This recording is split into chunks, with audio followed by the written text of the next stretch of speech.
ಅವರು ಸೋಮವಾರ ಪ್ರಮಾಣ ವಚನ ಸ್ವೀಕಾರ ಮಾಡಲಿ. ಈ ರಾಜ್ಯದ ಒಂದು ಆಡಳಿತದ ಚುಕ್ಕಾಣಿಯನ್ನು ಹಿಡಿದು ಈ ರಾಜ್ಯದಲ್ಲಿ ಈಗಾಗಲೇ ಇರುವಂಥ ಹಣಕಾಸಿನ ಒಂದು ಎಮರ್ಜೆನ್ಸಿ ಇದೆ.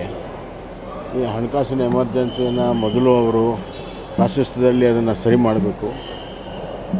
ಹಲವಾರು ಸಮಸ್ಯೆಗಳಿದ್ದಾವೆ.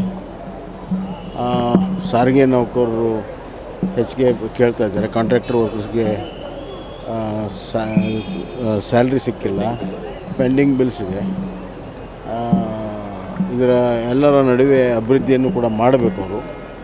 ಅದಕ್ಕೆ ಸ್ವಚ್ಛ, ದಕ್ಷ ಮತ್ತು ಪ್ರಾಮಾಣಿಕ ಆಡಳಿತ ಕೊಡೋ ಜೊತೆಗೆ ಅಭಿವೃದ್ಧಿಪರವಾದ ಆಡಳಿತ ಕೊಟ್ಟರೆ ಭಾಳ ಒಳ್ಳೆಯದು.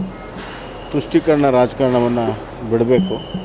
ಎಲ್ಲರನ್ನೂ ಸಮಾನವಾಗಿ ಸಮಾನತೆಯ ರಾಜಕಾರಣವನ್ನು ಅವ್ರು ಮಾಡ್ತಾರೆ ಅನ್ನುವಂಥದ್ದು ಜನರ ಅಭಿಲಾಷೆ.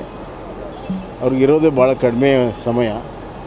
ಕಡಿಮೆ ಸಮಯದಲ್ಲಿ ಇದನ್ನು ಮಾಡ್ತಾರೆ ಅನ್ನುವಂಥದ್ದು ಅವ್ರ ಮುಂದಿರುವಂಥ ಸವಾಲು.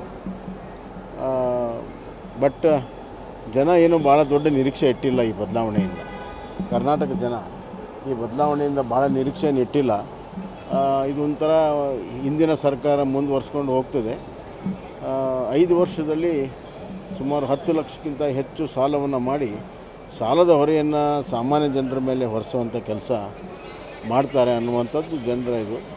ಮತ್ತು ವಿಶೇಷವಾಗಿ OBC ಜನ ಭಾಳಷ್ಟು ಆಕ್ರೋಶಗೊಂಡಿದ್ದಾರೆ. ನಾನು ಹಳ್ಳಿ ಕಡೆ ಹೋಗಿದ್ದೆ, ಭಾಳಷ್ಟು ಆಕ್ರೋಶಗೊಂಡಿದ್ದಾರೆ.